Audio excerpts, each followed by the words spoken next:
On this episode of another Very Kooky Countdown, glorious food. We'll dine in complete darkness and eat food that's not so palatable.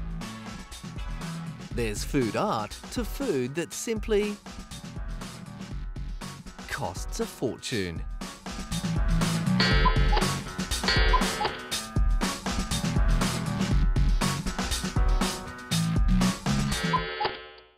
Hello there and welcome to another Very Kooky Countdown.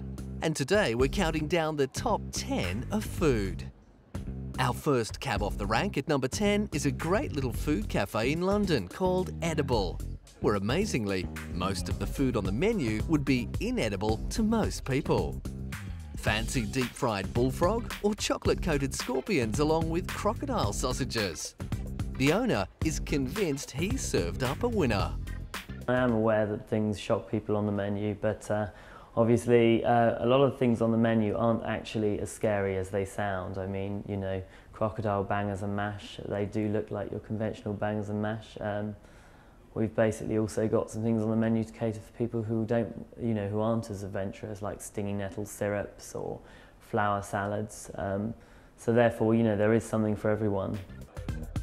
This is a restaurant designed for the more adventurous food lover, or should that be the nature lover?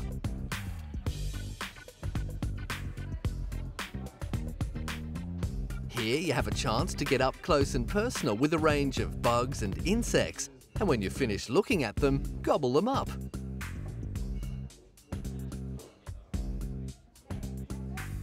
We all know that the usual British fare can be a bit boring, so here's a London restaurant that offers food a little more exotic. I had the crocodile sausages and ant mash, which was very nice. Mash was a bit crunchy, crocodile sausages were very nice. I had the cobra burger, which was absolutely delicious. It tasted like lamb, it was fantastic. We're having some cactus sorbet, although the vanilla aphrodisiac is much nicer. Whatever seasoning they put in it, I don't know, it was just really quite nice and spicy, and I think there's maybe garlic and stuff in there, yeah. It was nice, yeah. The restaurant also has a gift shop where customers can purchase a chocolate-coated insect for sweets. Right after their delectable cobra burger with ant mash and edible worms. Yum, not. Hungry? In spot number 9 on today's Kooky Countdown to Tokyo, where food imitates art at the Food Art Museum.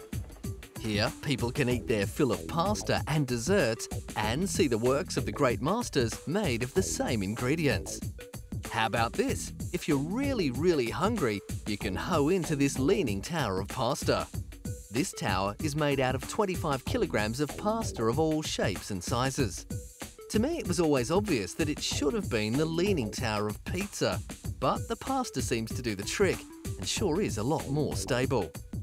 The Food Art Museum showcased 20 works of art made from a variety of food, including pasta and dessert fare. The ingredients are the foundations of these works of art. This Mona Lisa is made of candy.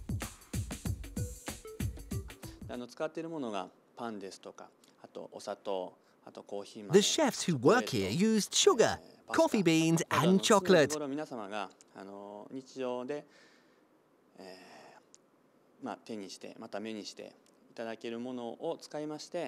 All ingredients which people see and use every day.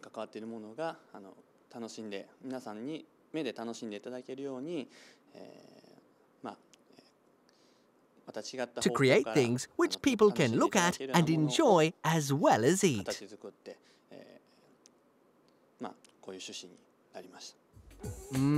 White chocolate, dark chocolate, even coffee, seafood and pasta.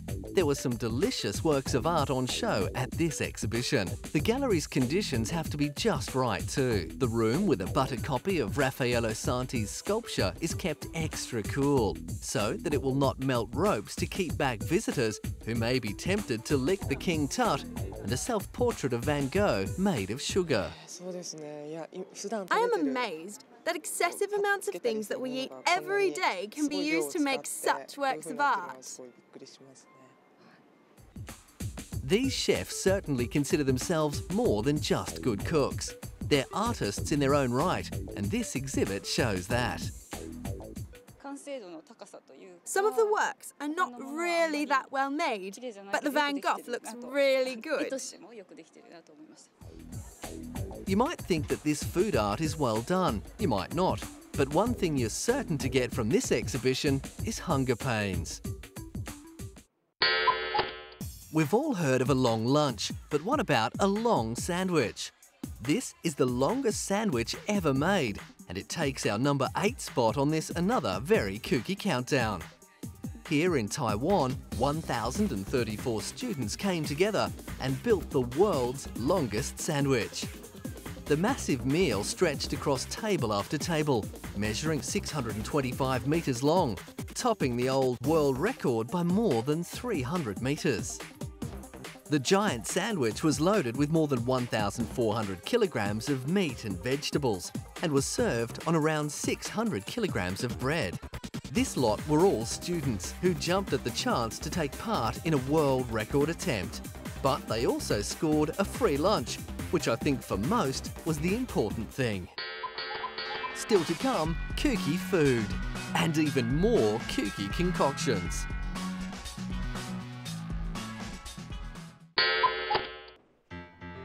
On today's episode of MasterChef, what's our contestant got up her sleeve? It looks like a piece of toast. But wait, what's this? That's not toast. That's a schnitzel. Don't you hate it when you don't have time to fry your own schnitzel? Here's the solution. Number 7 on our cookie countdown, a frozen version that pops up from the toaster, ready to eat in just 3 minutes. The Weiner Schnitzel, named after the Austrian capital Vienna, is a staple part of many German diets. With such a popular dish, it was just a matter of time before a German company invented a schnitzel you could cook in the toaster. Unlike the traditional kind, which are made of veal, the toasted version is sold frozen and can be cooked in any toaster in 3 minutes. Yes, this is our toasty, the first toastable schnitzel. It's great. It's so easy and tasty. It's so easy to prepare. You can do lots of things with it if you're in a rush. It's great for everyone who wants to eat tasty, healthy food quickly. It's a great product. Sven, the company spokesperson, said the toasty had been 2 years in the making. The product is so versatile. Everyone will love this product. School children who come home and want some food quickly. You can prepare a quick salad with a toasty. You can make a sandwich, or you can eat it the traditional schnitzel way, with chips. Everyone can find a way with it. While this might sound like a very kooky invention to some, Sven, the guy from the company, said there had been a lot of interest in the product from large grocery chains in Germany and China. The company claims that these schnitzels don't ooze grease or burn when you put them in the toaster. But how exactly that works will remain a company secret. Ah, look, a happy face schnitzel. Delicious. At number 6 on this another very kooky countdown, in defiance of New York City's new ban on smoking, here's a restaurant that's putting tobacco in its food to keep their customers addicted. In this kitchen, renowned Italian chef Sandro Fiotti is chopping, stirring and flambeing as normal, but he's using a different ingredient, tobacco.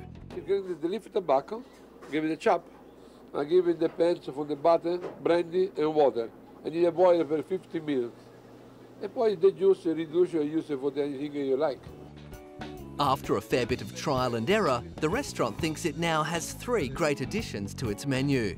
Tobacco gnocchi, tobacco filet mignon, and for dessert, what else but tobacco panna cotta. Who needs to puff on a cigarette when you can dine on some of this fine stuff and get your tobacco hit at the same time? Restaurant owner Vittorio Asaf said that New York City's Mayor Michael Bloomberg has done him a favour by banning tobacco in restaurants and bars, by forcing him to become more creative. We started 3 months ago, more or less, trying to understand how to please and not to lose our smoking customers. And so with Sandro, which is a very talented chef, we start to study the possibility of use of the tobacco into our recipes. It took at least 2 months to perfect the few items that we have right now. Right now we have gnocchi with tobacco, we have filet mignon with tobacco, and we have panna cotta with tobacco.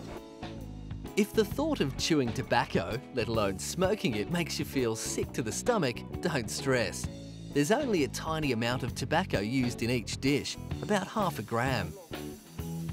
The chef stresses that while a slight hint of tobacco can be detected in his creations, he uses it more as a spice rather than as a substitute for smoking. And the results, he claims, are splendid, claiming that when you eat his tobacco-laced food, you have a very good flavour. Very good. Some of his first customers also agreed with the chef, giving this new food the thumbs up. I thought it was good. It didn't really have a strong flavor. It was like having pepper on the chocolate or the panna cotta, but it was very good. I liked it, and it was different. As new menu items are created, this restaurant sends a message to city officials to stick their anti-tobacco laws in their pipe and smoke them. As we take a look at food in this episode of another Very Kooky Countdown, it's time for position number 5 and a very rich sweet. For those who have more dollars than cents, here's a way to spend $1,000 on a dessert in New York City. We're putting together the world's most expensive sundae, $1,000 sundae. We're gold leafing the ice cream. It's very easy to do, and did you know that you can eat gold leaf? This isn't your typical ice cream sundae, and with a price tag of $1,000 US, it lives up to its reputation. What a perfect end to a wedding anniversary night out than to order the golden sundae and share it with your partner. Some customers have said eating it is an out-of-this-world experience. Serendipity owner Stephen Bruce says since his creation went public, the phones have been ringing hot.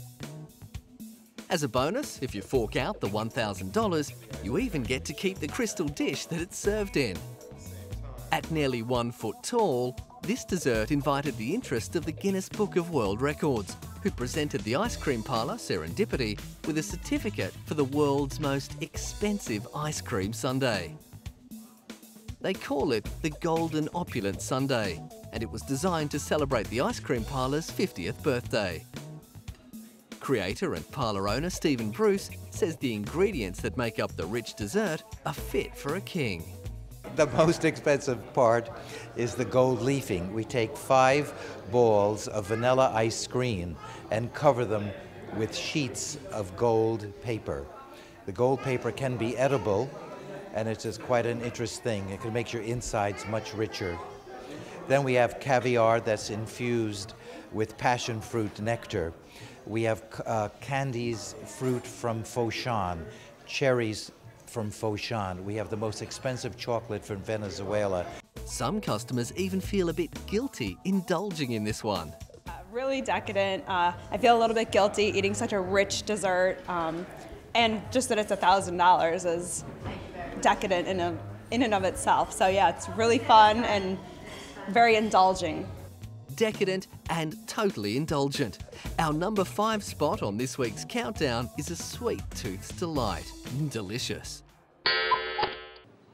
On another Very Kooky Countdown, at number 4, and a New York-born artist goes totally bananas in London. Artist Doug Fishbone, who is obsessed by bananas, used 30,000 of the yellow fruit to create a piece of art in downtown London. This is the 6th time Fishbone has presented this piece of art around the world. And this time, plenty of Londoners stopped to marvel at the giant yellow explosion of bananas in the heart of Trafalgar Square. The artist wouldn't comment on what the piece was all about and said that his main goal was to create something beautiful. I just was walking down the street once in Ecuador where I was living, and I saw a big pile of bananas in a market. And it was so beautiful that I thought, wow, if I take that idea and just move it into another environment, it could be a very interesting art piece. And it's that simple, really, because it's something that really hit me visually. And that's why the effect that I'm going for is really to just hit the viewer visually with something so unexpected that it really makes them kind of pause.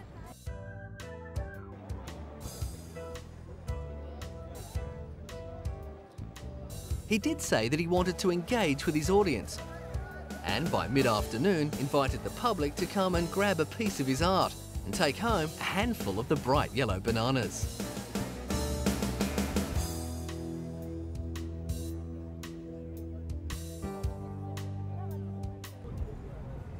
Unusual. Definitely unusual. This isn't really just art, but would you believe, a serious project. What's this? Snake soup? There's more kooky food served up shortly. This episode's number 3 spot on our kooky food countdown goes to a bunch of Mexicans aiming to broaden their culinary horizons. At an exotic food festival, Mexicans turned out lots of creative dishes, including armadillo, rodents, worms, and cacti. There was a basic principle this food festival adopted. It was simple. If it flies or runs, it can be eaten. With this great motto, the festival has managed to produce strange culinary delights for over 20 years. Most who turned up here really enjoyed the food. There are a lot of dishes that I didn't know of, so I think they are strange. But they are very good. They are things that you think you wouldn't eat. But everything is delicious and interesting. This is a food festival for the not-so-faint-hearted. You take the shell off, and then you skin it, and open it up, and take out all the innards. Then you wash it, and we put it in water right away with salt, so the meat grabs the flavour and it isn't tasteless. Like the armadillo, taliquache, a common rodent in the area, is a popular base for meat dishes at the festival that can be prepared up to 60 different ways. We can say that there are 50 to 60 different possibilities with different kinds of stews. We can have oven-baked taliquache, taliquache al pastor, barbecued taliquache, oven-baked taliquache with cactus and ant larvae. Sounds delicious, doesn't it?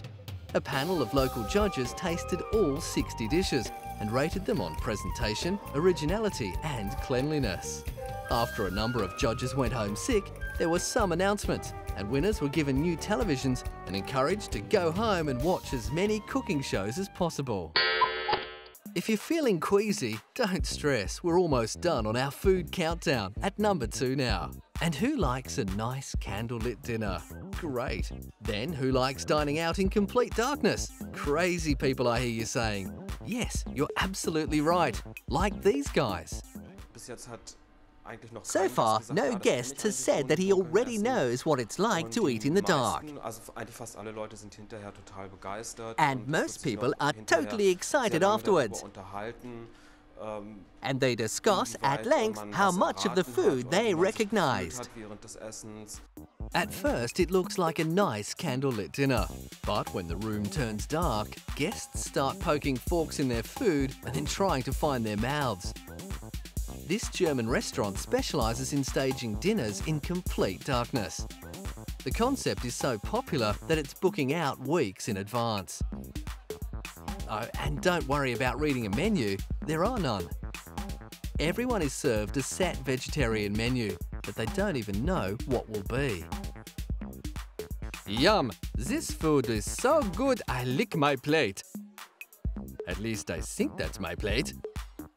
George, that wasn't your plate, was it? Experience has shown that people talk a lot. Because you can't see anything and feel like making contact with other people. And that, of course, only works via the language. So it's a very convivial atmosphere, and the talks are very intense and direct. Finding your food here can be half the battle, let alone what it tastes like or if you like it or not. Is that broccoli? Yuck! Finger-licking good. The idea of the restaurant was born from a childhood memory of how fun it was eating dinner blindfolded. Once the 2-hour dinner is over, the lights are slowly turned on again and guests find out exactly what they've been eating from a menu handed to them on completion of the meal. Some are quite surprised when they find out they've just eaten broccoli and vegetarian ravioli. Some customers then make a dash for the bathroom. It was slightly difficult eating with a knife and fork, but after all, you've got hands too. My problem was that I could not get anything onto my fork, and then I put the fork the wrong way into my mouth. But after a while, you get used to it, and then it's fun, and I really liked the food. The other problem for guests when the lights come back on is they can see what a mess they've made of themselves. Ah yes, we've made it to number 1 on this episode of another Very Kooky Countdown. And as you all know, today we're looking at food. Have you ever heard of nettles? No? Well, they're a weedy plant with serrated leaves with stinging hairs that's found all over the United Kingdom. So, why not? Let's have a nettle eating competition at number 1. 1 hour of madness! Eat as many nettles as you can within the next hour. Nice clean stalks, please. No little bits of leaf left anywhere. At the Bottle Inn in Dorset, the annual nettle eating competition has been causing grief for competitors since 1986. Participants this year came from all over Europe to eat as many raw, unadulterated stinging nettles as they can from 2-foot stalks provided by the judges. Clean stalks, of course. It was a harrowing experience. You know, it had its ups and it had its downs, and it was just very difficult for me to drop out, but I just couldn't put another one of those things in my mouth.